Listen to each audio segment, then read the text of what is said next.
Ya, seperti paket tadi ya, memang kesulitan mendapatkan bahan makanan ini memaksa peternak di Makassar untuk menjadikan tempat pembuangan akhir antang ini Mhm. sebagai sumber utama pakan para ternaknya. Nah, kita akan langsung bahas ya, Mhm, kira-kira apa sih dampaknya, baik itu bagi ternaknya maupun bagi kesehatan manusia yang mhm. mengonsumsinya. Kita sudah terhubung dengan Bapak Agung Wahyuda yang merupakan staf pengajar Prodi Kedokteran Hewan, Fakultas Kedokteran Universitas Hasanuddin Makassar. Selamat pagi, Pak Agung. Selamat pagi menjelang siang. Di sini Iya. sudah siang nampaknya. Oh iya, Oh, di sudah Makassar beda sudah satu siang, jam ya sudah di beda sana, satu sudah jam. menjelang siang. Pak Agung, pertanyaan utamanya nih Pak ya, kalau kita bicara ternak yang mengonsumsi sampah begitu Sampah, ya, mhm. yang ada di TPA, seperti contohnya yang ada di TPA Antang begitu. Pak, ini tuh dampaknya apa sih Pak, baik itu bagi ternak maupun bagi orang yang mengonsumsinya?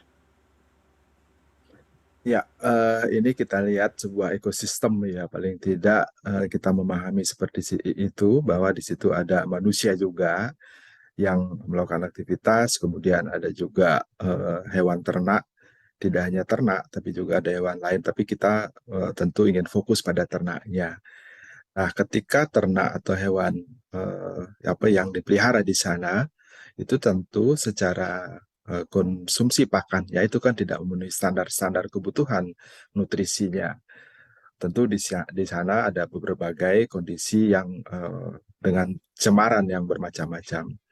Dampak kepada si hewannya sendiri, si hewan ternaknya itu adalah bagaimana kondisi tubuhnya atau paling tidak kalau kita bicara organ saluran cernanya itu akan sangat berpengaruh. Di samping ketika kita bicara organ dalam, terjadi penyerapan, metabolismenya, maka juga akan memiliki pengaruh. Paling tidak itu diare pada ternaknya.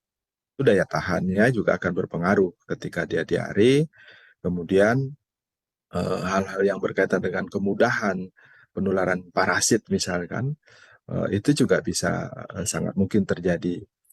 Berikutnya adalah cemaran bakteri. Nah, cemaran bakteri. Nah, kalau kami mengacu pada penelitian rekan-rekan bahwa bakteri yang cukup tinggi yang bisa menular itu adalah salah satunya Salmonella. Yang menarik adalah Leptospirosis itu adalah bakteri yang sebenarnya berasal dari eh, eh, tikus ya. Di sana tentu banyak tikus. Jadi kencing tikus itu akan mempengaruhi memiliki bakteri Leptospirosis dan memberikan pengaruh kesehatan pada ternaknya. Itu kita bicara pada kesehatan ternaknya. Nah, berikutnya, bagaimana kalau hewan ini disembeli atau ternak ini, sapi ini disembeli kemudian dikonsumsi. Nah, dari hasil penelitian rekan-rekan bersama kami di kampus, itu paling tidak ada 3 jenis logam berat yang ada terkandung ya. Salah satunya adalah timbal, kemudian merkuri, dan kadmium. Nah, ini 3 logam berat ini bila mana ada Baik, kami tidak bisa. sangat Mhm. mempengaruhi kesehatan manusianya. Kami ambil contoh misalkan ketika kami melakukan penelitian, kita lihat di daging paha ini yang paling disuka oleh masyarakat ya, itu terserap di situ, dia tinggal di situ. Kemudian di hatinya, di ginjal, itu akan terserap di situ. Bayangkan kalau kita mengkonsumsi logam berat yang melebihi ambang, malah ada kami temukan satu sampel itu malah hampir sekitar 100 ppm, yaitu melebihi yang sangat luar biasa. Nah, ini kan berisiko. Nah, kalau itu kita konsumsi secara terus-menerus, secara tidak langsung kita menumpuk logam sebagai pensupport peluang terjadinya cancer. Ini tentu sangat-sangat berbahaya saya kira. Nah, untuk bakteri kemudian parasit lainnya itu tergantung jenis bakterinya. Ada yang bakteri setelah dimasak dalam batasan panas tertentu dia bisa mati gitu. Jadi itu relatif aman. Tapi yang paling berisiko menurut pandangan kami itu adalah kandungan logam berat ini. Begitu mungkin, Mbak? Pak Agung, kalau kita bicara sebagai konsumen begitu ya, Pak, kan kadang-kadang kita Ya, beli daging ke pasar itu kan kita tidak tahu Mhm. ini sapi sebenarnya ya. makan sampah atau makan rumput. Nah, sebenarnya Ya. Kak, bagaimana sih cara orang awam ini seperti saya dan mungkin beberapa penonton lain gitu bisa membedakan bahwa sapi ini nih berasal dari sapi yang makan sampah atau bukan sapi yang memang makannya rumput dan makan yang sehat lainnya gitu? Ya. Secara spesifik sapi yang makan sampah dengan sapi kebanyakan akan sulit ya karena bisa dibedakan itu. Sulit sekali. Karena sebenarnya kalau si sapi itu ada kandungan logam berat itu kalau dia bisa minum kencing itu misalkan begini. Si sapi ada dikembali lagi ke kandangnya, kemudian dia kembali ke TPA dalam beberapa 90 hari, itu biasanya dia bisa keluar residu logam beratnya. Itu paling-paling bisa di bawah satu masih, 1 ppm maksud saya. Nah, dalam kondisi itu, misalkan baik yang jumlahnya ppm residunya tinggi maupun yang rendah seperti tadi, itu tidak sama sekali sulit dibedakan. Di mana kita harus menjaga pintu ini? Itu tempat lokasinya adalah di TPA, di RPH, rumah potong hewan. Nah, rumah potong hewan untuk memastikan dalam pemeriksaan sebelum eh, dilakukan penyembelihan. Ini yang kita sebut dengan pemeriksaan antemortem. Nah, pemeriksaan teman-teman di sana itu harus memastikan apakah ternak ini memang bersumber dari dari TPA atau dari mana. Nah, ini yang kecuali daging-daging yang memang terkontaminasi oleh bakteri itu masih bisa dibedakan. Itu pun bakteri tertentu.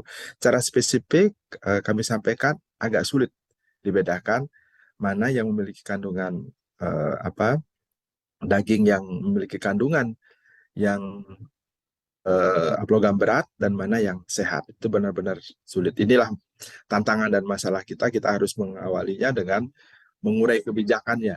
Lalu pandangan saya adalah bagaimana harus dipastikan pemerintah Kota Makassar untuk menerapkan aturan yang menurut pemahaman saya perwali itu sudah ada pelarangan melakukan pemeliharaan ternak di wilayah perkotaan, itu sudah ada, itu ditegakkan. Kemudian dipastikan ternak-ternak itu tidak masuk melakukan gembalaan atau mengambil pakan di TPA.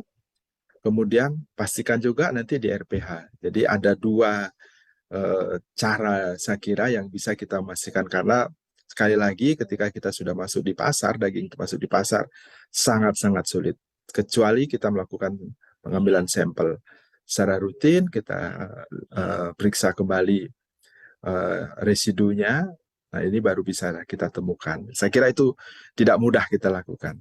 Berarti yang Demikian. harus dilakukan adalah regulasinya ya, Mhm. dan juga tadi ya Pak Agung ya, Betul. filternya harus dua pihak begitu Mhm. ya. Mulai dari Ya. memastikan bahwa tidak ada sapi yang memakan sampah lagi di Mhm. TPA, kemudian juga itu tadi di rumah potong hewannya harus diperketat lagi nih ya. Nah, tapi kalau bicara Betul. soal sapinya dan kebutuhannya untuk bisa mengonsumsi makanan atau pakan yang Mhm. ada, dengan kondisi begitu Pak Agung bahwa di sana minim lahan, ketersediaan dari rumputnya juga terbatas. Apa kemudian solusi yang bisa dilakukan oleh para peternak Peternak. begitu ya dalam hal ini untuk memenuhi kebutuhan konsumsi pakan dari para sapi nih Pak di kondisi seperti ini? Apa pakan-pakan alternatif yang mungkin bisa dikonsumsi agar jangan sampai konsumsi sampah? Ya, yang saya pahami berdasarkan stok daging ya, stok kebutuhan sapi yang masuk ke Kota Makassar, sebenarnya sapi-sapi TPA itu kan merupakan buffer stok, bukan stok utama. Stok utamanya ada di daerah gitu. Nah, walaupun demikian, stok ini ketika memang kewalahan terjadi di daerah, pasti akan digunakan.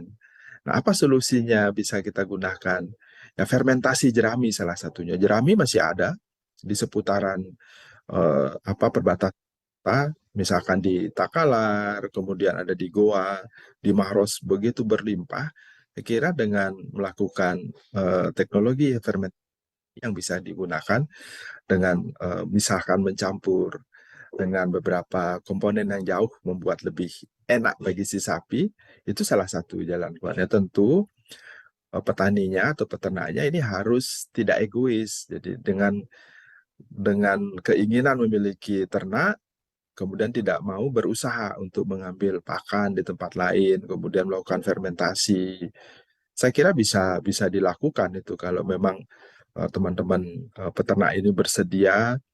Satu, seperti tadi, regulasinya diperkuat sehingga mereka tidak bisa melakukan penggembalaan ternak. Yang kedua, mereka juga harus siap melakukan peternakan yang baik dengan memberikan konsumsi pakan, salah satunya ya dengan fermentasi jerami atau bisa menggunakan rumput yang ada di seputaran perbatasan kota. Yang ketiga, kita tentu harus menguatkan RPH untuk melakukan pengetatan dalam pemeriksaan dan pengawasannya.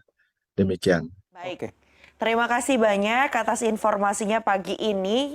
Ya, Sangat informatif Sangat ya, informatif. juga memberitahu bagi semua pihak, tidak hanya kita sebagai konsumen daging saja, tapi juga bagi para peternak nih, harapannya bisa mencerahkan mereka ya. Terima kasih banyak Bapak Agung Wahyuda yang merupakan staf sama. pengajar Prodi Kedokteran Hewan Fakultas Kedokteran Universitas Hasanuddin Makassar. Selamat pagi menjelang siang, Bapak sehat selalu ya Pak Agung.